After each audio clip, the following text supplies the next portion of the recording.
యుద్ధానికి అధికార వైసీపీ పూర్తి స్థాయిలో సిద్ధమవుతోంది.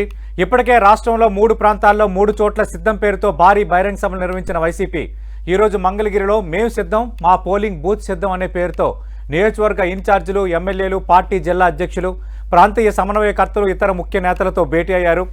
వచ్చే ఎన్నికల ప్లాన్ వివరించిన సీఎం జగన్ రానున్న 45 రోజులు ఏం చేయాలన్న దానిపై దిశానిర్దేశం చేశారు. సిద్ధం సభలో ఎన్నికలకు సిద్ధమవుతున్న వైసీపీ బాస్ ఎన్నికల వ్యూహంపై ప్రముఖ రాజకీయ విశ్లేషకులు తెలకపల్లి రవి గారితో మాట్లాడదాం. రవి గారు, good evening sir. Good evening Satish. Right, Telakapalli Ravi గారు, మనం చూస్తున్నాం ఇప్పటికే సిద్ధం సభలంటూ బూత్ లెవెల్ కార్యకర్తలని, బూత్ లెవెల్ మెంబర్స్ని నేరుగా ముఖ్యమంత్రి వెళ్ళి కలుస్తున్నారు, సభలు నిర్వహిస్తున్నారు. మరోవైపు ఈరోజు మళ్ళీ మొత్తం పార్టీకి సంబంధించిన సమన్వయకర్తలు, ఇన్ఛార్జీలు, మండల స్థాయి కన్వీనర్లు ఒక సమావేశం అయ్యారు. అయితే ఈరోజు చేసిన వ్యాఖ్యలు చూస్తే ఎన్నికలకు వచ్చే 45 రోజులే కీలకం అని చెప్పడాన్ని ఎలా అర్థం చేసుకోవాలి? అంటే టెంటేటివ్గా ఎన్నికలు ఏప్రిల్ 13 లేదా 14 తారీఖున ఉండబోతున్నాయి అని ఏమైనా సీఎంకి సమాచారం ఉందనుకోవాలా? దానిపై ఏం చెప్తారు సార్? అంటే దాదాపు ప్రధానమంత్రి కూడా నిన్న మన్ కీ బాత్ లో చెప్పారు, మార్చి 8-9 తేదీల్లో ఎన్నికల షెడ్యూల్ రావచ్చు సార్, ఇంకా కొద్ది రోజుల్లో ఎన్నికలు ఉండొచ్చు అనే సూచన మన్మోహన్ సింగ్ మోడీ ప్రధానమంత్రి నరేంద్ర మోదీ అఫీషియల్ గానే మన్ కీ బాత్ లో కూడా చెప్పున్నారు. గతంలో కూడా జగన్ ఈ మేరకు అప్పుడప్పుడు సూచనలు ఇస్తున్నారు. కాబట్టి దీన్ని మనం తీసుకోవచ్చు. అంటే ఒక విధంగా ఏప్రిల్ 2వ వారం అప్పుడు ఉంటాయి ఎన్నికలు అనే అభిప్రాయాన్ని ఇది చెప్తుందని భావించవచ్చు. ఉన్నటువంటి జనరల్ గా ఉన్న అభిప్రాయం, అంచనా కూడా అలాగే. అంటే రవి గారు ఈరోజు ముఖ్యమంత్రి మాట్లాడండి సార్, మాట్లాడండి, కంటిన్యూ చేయండి సార్, కంటిన్యూ చేయండి. ఇప్పుడు గత ఏడాది కూడా ఇంచుమించు ఈ తేదీలోనే జరిగాయి. జూన్ నాటికి 3వసారి మన ప్రభుత్వం వస్తుందని కూడా మోడీ చెప్పారు. సో దేశవ్యాప్తంగా లెక్కలు ఇవన్నీ వేసుకున్నప్పుడు తప్పకుండా ఆంధ్రప్రదేశ్ లో కొంచెం మొదటి దశలో చేస్తారనే అభిప్రాయం కూడా దీని వెనుక ఉండొచ్చు. మనది అక్షర క్రమంలో మొదటి వచ్చే ఇదంతా కూడా ఉంది కాబట్టి. రైట్. రవి గారు, ఈరోజు ముఖ్యమంత్రి మాట్లాడేటప్పుడు మనం గొప్పగా పనిచేసాం, మనం మంచి చేశామన్న తృప్తితో ప్రజల వద్దకు వెళ్ళండి, ఓటర్లను ఎన్నికల్లోపు కనీసం 5-6 సార్లు కలవండి అని అన్నారు. మనం చూస్తున్నాం గత కొన్ని నెలలుగా అటు ఇంటింటికి జగనన్న ప్రభుత్వం అని, ఇంటింటికి వైసీపీ అని చాలా కార్యక్రమాలు తీసుకున్నారు. అలాగే ఆ కార్యక్రమాల్లో భాగంగా ఎమ్మెల్యేలు, మంత్రులు ఇప్పటికే జనాన్ని కలిసి ఉన్నారు. మళ్ళీ మరో 5 సార్లు కలవాలని అనడం వెనక ఉద్దేశం ఏవై ఉండొచ్చు? ఖచ్చితంగా పథకాలే గెలిపిస్తాయని అంచనాలో వైసీపీ ఉందనుకోవాలా? నిజంగా పథకాలే గెలిపిస్తాయా? అంటే వాస్తవంగా మాట్లాడలేదు చాలా కాలంగా. అప్పుడు తన మీద ప్రతిపక్షం చేసే విమర్శలకు కూడా పెద్ద గట్టిగా సమాధానం చెప్పాలని ఆయన భావించట్లేదు. తను తన పథకాలు 2,52,000 కోట్లు వదిలి బటన్ నొక్కి, నేరుగా బటన్ నొక్కి జనాలకు వెళ్తాం, నేను ఆ బటన్ నొక్కుతాను, మీరు ఈ బటన్ నొక్కండి. ఇది ముఖ్యమంత్రిగా ఆయన పెట్టుకున్నటువంటి కార్యక్రమాలుగా మనకు కనిపిస్తుంది. ఇక రెండవది, జనాల్లోకి వెళ్ళట్టున్నది గత 8 నెలల నుంచి జగన్ నిరంతరంగా చెప్తుంది వాళ్ళ పార్టీ వాళ్ళకి గడప గడపకు వైసీపీ దగ్గర తీసుకుంటే దాని మీద సర్వే చేయించటము, గడప గడపకు వెళ్ళని వాళ్ళ పేర్లు బహిరంగంగా ప్రకటించటము. అంటే ఒకటి, ఆయన దృఢంగా నమ్ముతున్నాడు, నమ్ముతున్నానని మనల్ని కూడా నమ్మమంటున్నాడు. అదేంటంటే తన పథకాలు ప్రజలకు వెళ్ళి తన ప్రభుత్వం మీద గొప్ప సదభిప్రాయం ఉంది, ప్రజల దగ్గరికి వెళ్ళి వాళ్ళతో ఓటు వేయించుకోవటమే మీ బాధ్యత. ఈ విషయంలో మటుకు ఎలాంటి మధ్యలో గ్యాప్ రాకుండా చూడండి అనేది ఒక కాన్ఫిడెంట్ గా వెళ్ళాలి అని చెప్పడం కూడా దీంట్లో ఉద్దేశం కావచ్చు. రెండోది, నేనేం పట్టించుకోవట్లేదు, నా మీద ప్రతిపక్షాలు, మీడియాను చేసే విమర్శలకు నేనేమి పెద్దగా చెల్లించుకోవట్లేదు, ప్రజలను ఎట్లయినా గెలిపిస్తారు అనే అది కూడా ఒక సుప్రీంలీ కాన్ఫిడెంట్, అత్యంత విశ్వాసంగా నేను ఉన్నాను. నేనేమి వీటి గురించి ఏమి భయపడలేదు అని ఒక మెసేజ్ ఇవ్వండి. ఆందోళన లేదు, అతి విశ్వాసంతో నేను ఉన్నాను. రవి గారు మరో కామెంట్ చేసింది ఏంటంటే, అసెంబ్లీ, లోక్సభ స్థానాలకు అభ్యర్థులను ప్రకటించేసాం, దాదాపు ఇవే ఫైనల్, టికెట్ల గురించి మీరు ఆలోచించక్కర్లేదు అన్నారు. అంటే ఇక మార్పులు చేర్పులు అంతగా ఉండవు అని మనం ఒక అంచనాకు వచ్చే ముఖ్యమంత్రి వ్యాఖ్యలతో దాదాపు అన్ని స్థానాలకు అభ్యర్థులు ఆల్రెడీ ప్రకటించిన అభ్యర్థులు, సమన్వయకర్తలుగా ఎవరైతే ఉన్నారో వాళ్ళే అభ్యర్థులను మంత్రి బొత్స గతంలో అన్నారు. కానీ ఇప్పుడు ముఖ్యమంత్రి చేసిన వ్యాఖ్యలు బట్టి ఇంకా మార్పులు చేర్పులు ఉండకపోవచ్చా అని అనుకోవచ్చా? అంటే ఏ ప్రక్రియకైనా ఏదో ఒక ముగింపు ఉంటుంది కదా సతీష్. తప్పంటే ఏదైనా ఒకటి అర అవసరమైతే మార్చొచ్చు, కానీ ఇంకా ఇప్పుడు 7 సార్లు మార్పులు చేర్పులు జాబితాలు ప్రకటించాక ఇంకా మళ్ళీ వీటన్నింటినీ తలకిందులుగా తిరగదోడే పని అయితే వాస్తవికంగా ఏ పార్టీ కూడా చేస్తుందని మనం భావించడం, అందులోనూ అధికార పార్టీ. ఈ రోజు జగన్ ఆ విషయం నొక్కి చెప్పడంలో ఉద్దేశం ఏంటంటే, మీరు ఎవరు సంకోచాలు పెట్టుకోకండి, ఇప్పుడు ఉన్న వాళ్ళు అభ్యర్థులుగా కొనసాగుతారు, ఇంకా ఏదో ఉంటుంది అనే ఒక సస్పెన్స్ బయట నుంచి వచ్చినా మీరు దాన్ని ఏం ఖాతరు చేయొద్దు. రెండో విషయం, ప్రతిపక్ష టీడీపీ జనసేన కూడా, ముఖ్యంగా టీడీపీ 94 మంది అభ్యర్థులు ప్రకటించి రేపే తాడేపల్లిగూడెంలో వాళ్ళు సభ జరుపుతున్నారు. వాళ్ళు మేము అభ్యర్థులు ప్రకటించాము, వైసీపీ ఇంకా కేవలం ఇన్ఛార్జీలను మాత్రమే పెట్టింది అని మేము ముందు వచ్చాము, వాళ్ళు వెనకబడున్నారనే ఒక పిక్చర్ ఇస్తున్నారు. కాబట్టి మేము ఇచ్చింది ఇప్పుడు ఇదే ఫైనల్, ఈ ఇన్ఛార్జీలు వీళ్ళే అభ్యర్థులుగా ఉంటారు అనే ఒక భరోసా. ఇంకా తదుపరి మార్పులు ఏమి ఉండవు, పెద్ద దిగులు పడకండి అని భరోసా ఇవ్వడానికి కూడా ప్రయత్నం చేస్తున్నాను. ఇంకా మీరు అన్నట్టుగా సిద్ధం సభలు పెట్టారు, అవన్నీ రాజకీయ సభలు భారీగా నియోజకవర్గాలని క్లస్టర్స్ గా చేసి అవి పెట్టారు, ఇంకా 1-2 ఉన్నట్టున్నాయి. అవి రాజకీయంగా సిద్ధం అయితే ఇది నిజంగా పార్టీ యంత్రాంగాన్ని శ్రేణులను సిద్ధం చేసేటటువంటి కార్యక్రమంగా మనం భావించవచ్చు. బీజేపీ కదా పన్నా ప్రముఖులు అన్నట్టుగా నియోజకవర్గాల ఊతుల వారీగా చేసినట్టే వైసీపీ కూడా ఆ నమూనాను తీసుకొని ఈ పని చేసినట్టుగా కనిపిస్తుంది. అందుకని బూత్ లో ఓటు వేయించుకుంటే అది చాలా కీలకం. కాబట్టి ఆ అంశానికి అత్యధిక ప్రాధాన్యత ఇచ్చి నేను సిద్ధం అన్నదానికి, నేను సిద్ధం అంటే ఓటర్లను బూత్ లో వేయించడానికి నేను సిద్ధం అనే ఒక అర్థం వచ్చే విధంగా ఇదంతా ఒక టెంపో పెంచే పని అని చెప్పొచ్చు సతీష్. ఒక టెంపో పెంచడానికి పార్టీలోను బయట మేము చాలా రెడీగా ఉన్నాము. మీకంటే రేపు వాళ్ళు తొలి సభ కదా రేపు టీడీపీ వాళ్ళది, దానికన్నా ముందే భారీ సభ జరిపి అందరినీ సిద్ధం చేసి బూత్ లో ఓట్లు వేయించే వరకు మాకు సిద్ధంగా ఉన్నారు అని ఒక మెసేజ్ ఇవ్వడానికి ముఖ్యమంత్రి ప్రయత్నం చేసినట్టు మనకు స్పష్టమవుతుంది. ఇంకొకటి 175, వై నాట్ 175 అన్న స్లోగన్, దాన్ని కూడా మళ్ళీ ఇప్పుడు 175 అని ఒక విషయం నేను గతంలో కూడా చెప్తా. ఇప్పటికే 151 స్థానాలు ఉన్న ఒక పార్టీ తర్వాత అయినా పెంచుకుంటానని చెప్తుంది, కానీ తగ్గించుకుంటానని ఎవరు చెప్పరు. ఇంకా 150 నుంచి పెంచుకోవటం అంటే ఆటోమేటిక్ గా 175 తర్వాత సంఖ్య. కాబట్టి ఇటు వాస్తవికంగాను వ్యూహాత్మకంగాను కూడా 175 మేము అన్ని సీట్లు మేము ఏం చేస్తున్నాము, మాకు వేటి మీద సందేహం లేదు, ప్రజల్లో అన్ని తరగతుల నుంచి మా గొప్ప మద్దతు ఉంది, మా పార్టీ కార్యకర్తలు బూత్ లెవెల్ వరకు ఓటర్ వరకు సిద్ధంగా ఉన్నారు అని కొంచెం ప్రత్యర్థి పక్షాన్ని, ముఖ్యంగా తెలుగుదేశం జనసేన కూటమిని దృష్టిలో పెట్టుకొని ఒక విధమైనటువంటి భేరి మోగించడం అని చెప్పొచ్చు. అది యుద్ధం అయితే ఇది భేరి, అక్కడ బాణాలు వేశారు ఆ అభిమన్యుడు అర్జునుడు, ఇక్కడ భేరి కార్యక్రమం లాగా పెట్టారు అనుకోండి. పెన్షన్ కూడా మీరు చూస్తే అభ్యర్థులు నాయకులు కాదు, కింది స్థాయి వరకు కార్యకర్త వరకు పిలవటం అంటే ఇది ఒక పెద్ద భారీ కసరత్తు. అంటే బహుశా వీళ్ళు మళ్ళీ వారధుల్లాగా కింద దాకా వెళ్ళి ఈ ఓట్లను కూడా సమన్వయం చేసే పని చేస్తారని అనుకోవచ్చు. వాళ్ళకు ఒక కిట్ కూడా ఇచ్చారు. సో దీన్ని బట్టి చూస్తే చాలా చాలా క్రమ పద్ధతిలో వాళ్ళు దీనికి సన్నాహాలు చేశారు. బహుశా అన్ని బయటికి కూడా, ఎందుకంటే ఈ మీటింగ్ ప్రత్యక్ష ప్రసారం అయినట్టుగా లేదు, ఇది more of A internal mechanism లాగా ఇదంతా చేసుకున్నట్టు కనిపిస్తుంది. అంటే పైకి చూసేది కాకుండా మనం చూస్తే వైసీపీలో వాళ్ళకి టికెట్ రాలేదు, వీళ్ళు రాలేదు, వీళ్ళు అటు వచ్చారు ఇటు వచ్చారు, ఇలాంటివన్నీ మనం చూసాం. కొంతమంది నిజంగా మారారు, ఎంపీలు ఎమ్మెల్యేలు ఈ రోజు ఒక 4 అనర్హులుగా కూడా ప్రకటించారు. కానీ అదే సమయంలో మీరు ఈరోజు సమావేశానికి ముందు సజ్జల రామకృష్ణారెడ్డి మాకు టీడీపీ వాళ్ళు టచ్ లో ఉన్నారు, చాలా మంది వస్తా ఉంటున్నారు, మేము చూసి తీసుకుంటాము అని చెప్పడం అంటే అనేక విధాలుగా ప్రతిపక్షం నుంచి తనకి ఏదైతే రాజకీయంగా వస్తువులు ఉన్నాయో, విమర్శలు, వ్యాఖ్యలు, లేకపోతే మనం దెబ్బతిన్నామన్న దాన్ని రివర్స్ చేసే ఒక ఎఫెక్ట్ కోసం కూడా ఈరోజు ప్రయత్నం చేసినట్టు మనకు అర్థమవుతుంది. And finally this is the final meeting అంటే మెసేజ్ కూడా ఇచ్చారు. బహుశా ఇంకా జగన్ ఇప్పుడు 3 దశల్లో, ఒకటి సిద్ధం సభలు, రెండవది అంతర్గతంగా తాము చేసిన చర్చలు. ఇప్పుడు మూడో దశలో ఆయన నియోజకవర్గాలకు వెళ్ళి అభ్యర్థుల తరఫున ప్రచారం చేయాలి.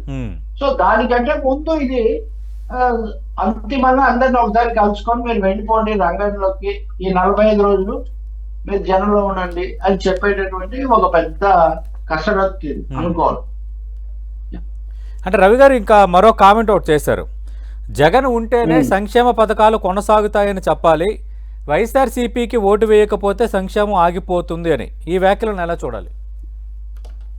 వైసీపీ యొక్క ప్రధానమైన స్లోగన్ ఇదే.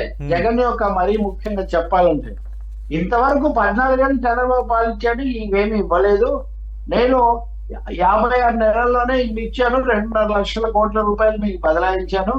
ఒకవేళ అప్పు చేశాను, అప్పుల పాలైందంటే అప్పులు చేసినా నేను మీకే ఇచ్చా కానీ ఇంకేం నేను తీసుకోలేదు కదా, నేను ఉంటేనే ఇవి వస్తాయి. మీకు మొన్న నేను చెప్పే చంద్రబాబు నాయుడు ఏమంటాడు, నా కోసం కాదు రాష్ట్ర భవిష్యత్తు కోసం మీరు నన్ను ఎన్నుకోండి, నన్ను ఎన్నుకోకపోతే రాష్ట్రానికి భవిష్యత్తు లేదు జగన్ తో అని ఆయన అంటాడు. కానీ జగన్ ఉంటే గానీ ఈ పథకాలు అమలు జరగవు. కాబట్టి ఎట్టి పరిస్థితుల్లో జగన్ ఎన్నుకోవటం కేవలం జగన్ కోసమే కాదు, మీ పథకాల కోసం, మీ భవిష్యత్తు కోసం అనే ఒక మెసేజ్. అంటే మన కోసమే మనం జగన్ ఎన్నుకోవాలి అని ప్రజలతో అనిపించేలా చెయ్యండి అని ఆయన కార్యకర్తలకు గీతాబోధ, మీరు ఎవరో పెట్టినట్టు గీతాబోధ చేస్తున్నారు అనమాట అది. సో ఒక విధంగా హామీలు గ్యారంటీతో పాటు మేము రాకపోతే ఇది జరుగుతుంది అనే ఒక హెచ్చరిక లాంటిది కూడా ఇది ఇరుపక్షాలు చేస్తున్నాయి. జగన్ విషయానికి వచ్చేసరికి తన పథకాలే తనకు ప్రధాన నవరత్నాలు ఉన్నాయి కాబట్టి నేను ఉంటేనే నవరత్నాలు, నేను లేకపోతే ఇవన్నీ మటుమాయమైపోతాయి అనే ఒక ఆలోచనను ఆందోళనను కూడా ఓటర్లలో కలిగించాలి అని భావిస్తున్నాను. అంటే రవి గారు ఇక్కడ మనం చూస్తున్నాం, మొన్నటి వరకు టీడీపీ జనసేన లిస్టు విడుదల చేయలేదని ఒక చర్చ జరిగింది. 94 స్థానాలకు టీడీపీ, 5 స్థానాలకు జనసేన ప్రకటించింది. ఆ లిస్టు ప్రకటించిన తర్వాత గందరగోళం ఏ స్థాయిలో ఉందో మనం నియోజకవర్గాల వారీగా చూస్తున్నాం. అంటే ఒకవైపు వైఎస్ఆర్ కాంగ్రెస్ పార్టీలో కనిపించినంత అసంతృప్తి, అలాగే ఈ అసమ్మతి టీడీపీ జనసేనలో కనిపిస్తోంది. వీటి ఇంపాక్ట్స్ రాజకీయంగా ఎలా ఉండొచ్చు? ఇందులో సందేహమే లేదు సతీష్, చాలాసార్లు చెప్పాను. వీళ్ళు ముందుగా అభ్యర్థులు ప్రకటించుకొని ఇన్ఛార్జీలు మార్చుకొని ఆ భాగం అంత్య నిష్ఠూరం కంటే ఆది నిష్ఠూరం మేలు అన్నట్టుగా దాన్ని ముందుగా సిద్ధం చేసుకొని వీళ్ళు రంగంలోకి దిగుతున్నారు. వాళ్ళేమో దీన్ని ఎక్కువ హైలైట్ చేసుకుంటూ వీళ్ళని ఆకర్షించడం గురించి దృష్టిలో పెట్టుకొని దీని మీదే ఫోకస్. ఒక విధంగా ఇది కూడా జగన్ రాజకీయంగా వేసిన ఎత్తుగడే. తమ పార్టీలో ప్రతి మార్పు, ప్రతి చిన్న కదలిక కూడా పెద్ద ప్రచారం పొందే విధంగా అది నడిపించాడు. ఇప్పుడు అదంతా అయిపోయిన తర్వాత నిజానికి వాళ్ళు సగం మందిని కదా ప్రకటించారు.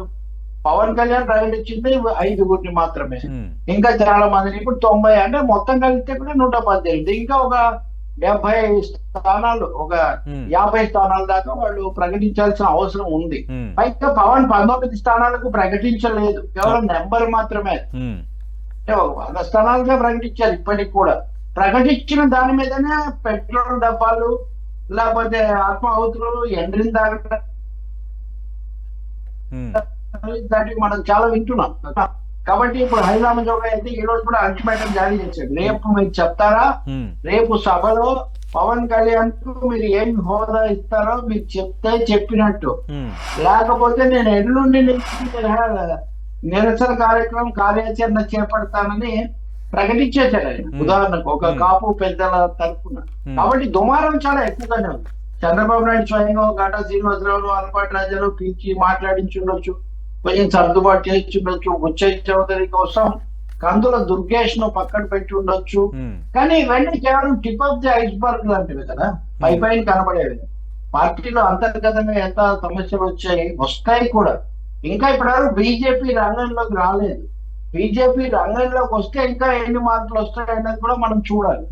పవన్ తెలుగుదేశం ఒక్కదానికి లోపడితేనే ఇంత సమస్యగా ఉందని హరిరామ జోగయ్య చెప్తుంటే, రేపు ఇటు బీజేపీ అటు తెలుగుదేశం మధ్యలో పవన్ చిక్కుకుపోతే అప్పుడు మరి కాపున పెద్దలు హరిరామ జోగయ్య లాంటి వాళ్ళు ఎలా స్పందిస్తారు, వాళ్ళని అనుసరించేటటువంటి యువతలో ఎట్లా ఉంటుంది కూడా మనం చూడాలి.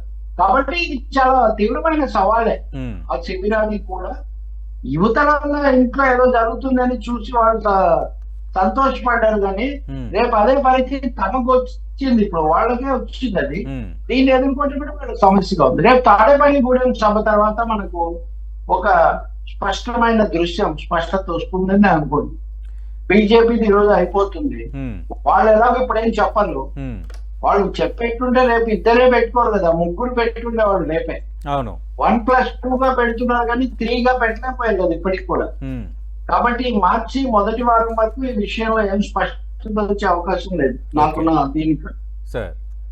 ఇదంతా వైసీపీ అడ్వాంటేజ్ గా చెప్పుకుంటుంది కదా. మామూలు వెక్కిరించారు, ఇప్పుడు వాళ్ళు కూడా ఎన్ని చిక్కుల్లో పడ్డారో చూడండి మీరు, వాళ్ళే ఇరకాటంలో పడ్డారు, మేమే దూసుకుపోతున్నామని వీళ్ళు ప్రచారం చేసుకుంటారు. సరే, ఎవరి ప్రచారం వాళ్ళు చేసుకుంటారు అనుకోండి, ఎన్నికల్లో ప్రజల తీర్పులు అంతిమంగా అంటే. రవి గారు, మీ అంచనా ఏంటి? ఇప్పుడు ఓకే, హర్రామ్ జోగి గతంలో ఒక 40 నుంచి 50 సీట్లు ఇవ్వాలని అన్నారు, 2.5 ఏళ్ళు సీఎంగా ప్రకటించాలన్నారు, అధికారం పంచుకుంటామని ప్రకటన చేయాలన్నారు, ఇదంతా జరిగింది. కానీ 24 సీట్లు ఇవ్వటం, 3 ఎంపీలు పోటీ చేస్తానని స్వయంగా పవన్ కళ్యాణ్ ప్రకటించడం, కేవలం 5 స్థానాలకు అభ్యర్థులు ప్రకటించడం పైన ఏ స్థాయిలో జనసేనలో కానీ ఆ కమ్యూనిటీ కాపు సామాజిక వర్గంలో అసంతృప్తి ఏ స్థాయిలో పెళ్లిబిక్తుందో మనం చూస్తున్నాం. ఈ పూర్వరంగంలో రేపు సభలో నిజంగా చంద్రబాబు నాయుడు ఆ తరహా ప్రకటన చేసే అవకాశం ఉందా? హర్రామ్ జోగి డిమాండ్ చేస్తున్నట్టు నిజంగా అంత వాతావరణం ఉందా? ఏం చేస్తారండి, ఇప్పుడు 50 సీట్లు అంటే అందులో సగం సీట్లు మటుగా ఇచ్చారు. ఇప్పుడు ఇవే డబల్ ఏం చేయడు కదా, రెట్టింపు ఏం చేయడు కదా చంద్రబాబు నాయుడు. రెండో విషయం, పవర్ షేరింగ్. పవర్ స్టార్ కు పవర్ షేరింగ్ గురించి ఇంత వెంటనే పడాల్సిన అవసరం హరిరామ జోగయ్యకు వచ్చింది. కనీసం ఒక ఉప ముఖ్యమంత్రి పదవి ఇస్తామనడానికి ఏంటి అభ్యంతరం? మిశ్రమ ప్రభుత్వం, పవన్ కళ్యాణ్ జనసేన ఉంటేనే గెలుస్తారు అని అందరూ అనుకుంటున్నారు. అటువంటప్పుడు వాళ్ళు అడిగినా గానీ ఉప ముఖ్యమంత్రి పదవి గురించి కమిట్ కాకుండా మేము చర్చించాలని చెప్పటం ఏమాత్రం గౌరవప్రదంగా ఉంది అనేది ఒక పెద్ద ప్రశ్న. కానీ పవన్ కళ్యాణ్ కూడా దాన్ని స్ట్రెస్ చేయట్లేదు. ఎందుకు చేయడం లేదు అంటే దానికి కూడా ఒక కారణం ఉంది. ఒక సూపర్ స్టార్ గా, స్టార్డమ్ ఉన్న హీరోగా ఆయన వెళ్ళి చిన్న మంత్రి పదవి ఆయన తీసుకోలేడు. ఉప ముఖ్యమంత్రి కూడా ఇష్టం ఉంటుందో లేదో తెలియదు. ఉప ముఖ్యమంత్రిగా ఉండి ఆయన సినిమాల్లో యాక్ట్ చేయలేడు. కాబట్టి ఆయన ఉండనప్పుడు వేరే వాళ్ళను అందులో పెట్టడం అన్న ప్రశ్న కూడా ఇంత ముందే లేవనెత్తాల్సిన అవసరం లేదని ఆయన భావిస్తున్నాడు. కానీ హరిరామ జోగయ్య లాంటి వాళ్ళు ఆ అంశాన్ని నొక్కుతున్నారు, స్ట్రెస్ చేస్తున్నారు. సో ఆ విధంగా ఇక్కడ ఒక తికమక గజిబిజి వస్తున్నాయి. ఇక్కడ పవన్ కళ్యాణ్ వ్యక్తిగా కాకుండా ఆ సామాజిక తరగతికి ఒక ప్రతినిధిలాగా వాళ్ళు చూస్తున్నప్పుడు వాళ్ళ లేఖలను, వాళ్ళు ఇచ్చిన ఉత్సాహాన్ని, ప్రోత్సాహాన్ని ఒకప్పుడు ఉపయోగించుకొని తీరా కీలక సమయం వచ్చేటప్పటికి వాటి మీద మౌనం పాటించటము, వాటిని పట్టించుకోకుండా విస్మరించటం అన్నది గౌరవప్రదంగా లేదు. అది జనసేన ప్రయోజనాలకు కూడా ఏం మేలు కలిగించదు. వీళ్ళెవరు ఇప్పుడు పవన్ ఉన్నటువంటి ఫాలోయింగ్ 2 రకాలు, ఒకటి ఫ్యాన్ ఫాలోయింగ్, రెండోది సోషల్ ఫాలోయింగ్. మరి ఫ్యాన్ ఫాలోయింగ్ లో కూడా వీళ్ళు చాలా ఎక్కువగా ఉంటారు. అటువంటిప్పుడు దాన్ని భగ్నం చేసుకోవటం ఏ విధంగానూ సమంజసం కాదు కదా వాస్తవంగా ఆలోచిస్తే. సో హరిరామ జోగయ్య అయినా ఇంకొకరైనా దే డిజర్వ్ ఏ రిప్లై కదా, వాళ్ళకు స్పందన రావాలి కదా. ఆయన మొదట్లో తన్మానాలు చేశాడు కానీ తర్వాత పూర్తి మౌనం పాటిస్తుంది. ఇది ఏమాత్రం తర్కబద్ధంగా లేదు. ఒక్కోసారి ఇలాంటివి బెడిసి కొట్టే అవకాశం కూడా చాలా ఎక్కువ ఉంటుంది. రేపు తాడేపల్లిగూడెంలో ఏదో అద్భుతమైన ప్రకటన వస్తుందని నేనేం అనుకోవట్లేదు. హరిరామ జోగయ్య అంటే ఏదో అల్టిమేటం ఇచ్చి రేపు దాకా ఇచ్చి ఎల్లుండి నుంచి మేము కార్యాచరణ చేపడతామన్నారు. కానీ ఈ ఒక్క రోజులో వచ్చే పెద్ద మార్పు ఏం లేదు. రెండవది వాళ్ళ ప్రణాళిక కానీ వాళ్ళ పథకాలు కానీ ఇంతవరకు ఏం పెద్దగా ప్రకటించింది కూడా లేదు. ఆ మొదటి చెప్పిన 6 గ్యారెంటీల వేగం తప్ప. కాబట్టి ఇక్కడ చాలా హోంవర్క్ జరగాల్సి ఉంది టీడీపీ జనసేన దాంట్లో. బీజేపీ కనుక రావాలని వాళ్ళు రావాలని కోరుతున్నారు కదా. బీజేపీ వస్తే ఎజెండా ఎలా ఉంటుంది? ఇప్పుడు ఉదాహరణకు ప్రత్యేక హోదా లాంటిదో, లేకపోతే పోలవరం లాంటిదో, విశాఖ ముక్కు లాంటిదో ఎజెండాలో ఉండే అవకాశమే లేదు. రవి గారు, జరుగుతున్న పరిణామాలు బట్టి మీ అంచనా ఏంటి సార్? అసలు బీజేపీ వస్తుందా రాదన్నది మళ్ళీ 2 రోజుల నుంచి చర్చ జరుగుతుంది. మళ్ళీ బీజేపీ ఆలోచనలో పడిందని ఒకరు, లేదు భారతీయ జనతా పార్టీ రాకుండా వైసీపీ అడ్డుకుంటుందని మరొకరు, ఈ తరహా చర్చ జరుగుతోంది. ఎంత ఆలస్యం భారతీయ జనతా పార్టీ చేయడం వెనక కారణం ఏంటి? తెలంగాణ అర్థమే అంతే. అందరినీ కూడా సస్పెన్స్ లో పెట్టడం, అందరి మీద ఒత్తిడి తీసుకొని రావటం, ఒకటైతే నిజం, బీజేపీని వైసీపీ ఏం శాసించలేదు. వాళ్ళు ఆశించవచ్చు, వాళ్ళు సూచించవచ్చు, అభ్యర్థించవచ్చు, కానీ టీడీపీ అయినా వైసీపీ అయినా బీజేపీని ఏమి శాసించలేదు. కానీ బీజేపీకి ఏమాత్రం ఆలోచన ఉండకపోతే ఇన్ని రోజులు సాగదీయరు కూడా. మీరు పురంధేశ్వరి చెప్పిన మాట వినండి, చూడండి, చివరి వరకు ఆమె ఇంకా మాకు ఎందుకండి వాళ్ళు ఏదో వాళ్ళు ప్రకటించుకున్నారు, మమ్మల్ని ఎందుకు అడుగుతారని ఒక్కసారి ఆమె గట్టిగా చెప్పారా? చెప్పలేదు. ఎన్నిసార్లకు ఇప్పుడు ఉదాహరణకు మొన్న అడిగారు ఆమెను ఏమనంటే, వాళ్ళు ప్రకటించిన స్థానాలు ఉన్నాయండి, తర్వాత మీరు వెళ్తే అప్పుడు వాటిలో కూడా మీరు పోటీ చేసే సీట్లు ఉండొచ్చు కదా అంటే, అప్పుడు సర్దుకోవచ్చు కదండి అవన్నీ అంటున్నారు. అంటే పురంధేశ్వరికి ఏదో తెలుసు, పురంధేశ్వరికి తెలిసే ఈ ప్రహసనం అంతా జరుగుతున్నట్టుగా స్పష్టం అవుతుంది. ఒక్కసారి కూడా పురంధేశ్వరి కానీ సోమ్ వీర్రాజు కానీ విడగొట్టుకుంటూ డిమార్కెట్ చేసుకుంటూ మాట్లాడలేదు ఈ ప్రయత్నంతో. వాళ్లకు మాకు ఏంటంటే సంబంధం, మా కార్యక్రమం అదే అని అనడం లేదు. అధిష్టానం నిర్ణయిస్తుంది అంటే అధిష్టానం ఇదే నిర్ణయిస్తుంది, ఇలాగే నిర్ణయిస్తుంది అని వాళ్ళకి ఏదో తెలిసినట్టు. ఇదంతా కథలో ఇంటర్నెట్ తర్వాత ట్విస్ట్ వస్తుంది చూడండి మన సినిమాల్లో, ఆ విధంగా ఇంకా ఇంటర్నెట్ ట్విస్ట్ కోసం వెయిట్ చేస్తున్నట్టుగా మాట్లాడుతున్నారే కానీ మాకే సంబంధం అండి, మమ్మల్ని ఎందుకు అడుగుతారని అనలేదు ఒక్కసారి కూడా. పైగా మీరు ఎన్నిసార్లు ఆ ప్రశ్న అడిగినా నేను ఇదే చెప్తుంటాను అంటున్నాడు. కాబట్టి ప్రిపేర్, వాళ్ళు రెడీగా ఉన్నారు, అభ్యర్థులు రెడీగా ఉన్నారు. మీరు వేశారు కదా నియోజకవర్గాలు, అభ్యర్థులు ఇవన్నీ కూడా. కానీ ఆర్ఎస్ఎస్ వర్గం దీనికి వ్యతిరేకంగా ఉంది. ఒక వర్గం సొంతంగా పెరగాలి కానీ చంద్రబాబుతో ఉంటే మనం పెరగమని వాళ్ళు భావిస్తున్నారు, కానీ తెరచట్లేదు. అందుకే అధిష్టానం తెలుస్తలేదు. రైట్ రవి గారు, మనం ముందే మాట్లాడుకున్నాం, అటు సిద్ధం సభలు కానీ ఈ రోజు సమావేశం పెట్టడం కానీ ఇంకా నేరుగా ఇంకా అభ్యర్థులకు సంబంధించి ఒక క్లారిటీ ఇచ్చేశారు సీఎం. ఆయన ఏంటంటే ఇక వీళ్ళే దాదాపు అభ్యర్థులు అన్న ఒక క్లారిటీ ఇచ్చేశారు, అవన్నీ కూడా క్లియర్ అయిపోయాయి. వీటికి తోడు మనం ఇందాక మాట్లాడుకుంటున్నట్టు అటు జనసేనకు సీట్ల కేటాయింపు, కాపు సమాజ వర్గంలో కొంత అసంతృప్తి, ఈ హర్రామ్ జోగి అల్టిమేట్ ఇవ్వటం, ఇవన్నీ వైసీపీకి అడ్వాంటేజ్ కావచ్చా, లేదంటే సర్దుకుంటాయి? అంటే అది మినిమం లాజిక్ కదా సతీష్. ప్రత్యర్థుల శిబిరంలో ఉండే ప్రతి కలత, ప్రతి చికాకు యువతల శిబిరానికి అది అనుకూలంగా మారేటటువంటి అంశం. ఇంకా రెండవది టైం ఫ్యాక్టర్ కూడా ఉంది. ఇక్కడ 45 రోజులే ఉన్నాయన్నట్టుగా వాళ్ళు రోజులు పోగొట్టుకుంటున్న కొద్దీ టైం ఇంకా లాస్ అవుతుంది కదా. అయితే ప్రభుత్వం మీద సహజంగా ప్రభుత్వం మీద యాంటీ ఇన్కంబెన్సీ ఉంటుంది. అలాగే రాజకీయంగా వైసీపీ మీద కొన్ని తీవ్ర విమర్శలు సమస్యలు ఉన్నాయి, లేవని కాదు. కానీ వాటికి ప్రత్యామ్నాయంగా మేము వీటి కోసం నిలబడతామని చెప్పగలిగిన పరిస్థితి ఆ శిబిరంలో లేదు. ఎందుకంటే వాళ్ళు బీజేపీతో లింక్ పెట్టుకున్నారు. రాష్ట్రానికి సంబంధించిన చాలా సమస్యలు బీజేపీతో ముడిపడి ఉన్నాయి. వాళ్ళు ప్రత్యేక హోదా గురించి చెప్పలేరు, విశాఖ ఉక్కు గురించి చెప్పలేరు, కడప ఉక్కు చెప్పలేరు, లోటు బడ్జెట్ చెప్పలేరు, పోలవరం చెప్పలేరు, అమరావతి చెప్పలేరు. చెప్పిన మరుక్షణం బీజేపీనే కదా, అది మీతోనే ఉంది కదా అని వాళ్ళు చెప్పాల్సి వస్తుంది. నా ఉద్దేశం వైసీపీ కూడా బాధ్యత సమానమే, కానీ పొత్తు లేదు కాబట్టి వాళ్ళు జాబితాలో ఇవన్నీ చేర్చి మేము వీటి కోసం మళ్ళీ ఒకసారి చేస్తాం, గతసారి జరగలేదు. మళ్ళీ అప్పటి మాట జగన్ ఇప్పటికే చెప్పేశాడు ఏమని, ఎవరికి మెజారిటీ రాకూడదని నేను కోరుకుంటున్నాను. అక్కడ కూడా తేడా ఉంది. మూడోసారి మోదీని ప్రధాని చేయడమే నా లక్ష్యం అని చెప్పింది పవన్ కళ్యాణ్. ఎవరికి మెజారిటీ రాకూడదని నేనైతే ప్రార్థిస్తున్నానని శాసనసభలో చెప్పింది జగన్. కాబట్టి ముగ్గురికి బీజేపీతో సంబంధం ఉంది, కానీ వాళ్ళు చెప్పే తీరులో వాళ్ళ స్ట్రెస్ లో మటుకు కొంచెం తేడా. అది ప్రజల ముందు నేను చెప్తుంది. మీరు నేను రాజకీయ చర్చ చేసేటప్పుడు లోతుగా అన్ని ఒకటే అని మనం చెప్తాం. అవును. అంటే రవి గారు, ఇక్కడ సాధ్యం కాని పథకాలపై చంద్రబాబు నాయుడు వాగ్దానాలు చేస్తారు, మనం చెప్పేదే చేస్తాం, చేసేదే చెప్తామని సీఎం జగన్ ప్రతి సందర్భంలో అంటున్నారు. అంటే కొత్త పథకాలు ప్రకటన ఏమైనా ఇక ఉండకపోవచ్చా? వైఎస్ఆర్ కాంగ్రెస్ పార్టీ రాబోతున్న ఎన్నికలకి ఎలాంటి మేనిఫెస్టో విడుదల చేయకపోవచ్చా? లేదు, ఒక 2 పథకాలు అయితే వాళ్ళు ప్రకటిస్తారు, అవి చాలా ఆకర్షణీయంగా సంచలనంగా ఉంటాయని చెప్తున్నారు. ఏమో ఒక పథకాలు అట్లాంటివి అదనంగా అయితే తీసుకొని వస్తారని అనిపిస్తుంది. ఓకే. ఇంకా రెండో విషయము, నిన్న ఒక పెద్ద ఇంగ్లీష్ జాతీయ పత్రిక ఆయన అడుగుతున్నాడు ఈ సంక్షేమ పథకాలు వీటి మీద విమర్శ ఏం చేస్తారని. సంక్షేమ పథకాలు అప్పు తెచ్చి వీళ్ళు అందరికి పంచిపెట్టారని ఇప్పటిదాకా విమర్శ చేశారు.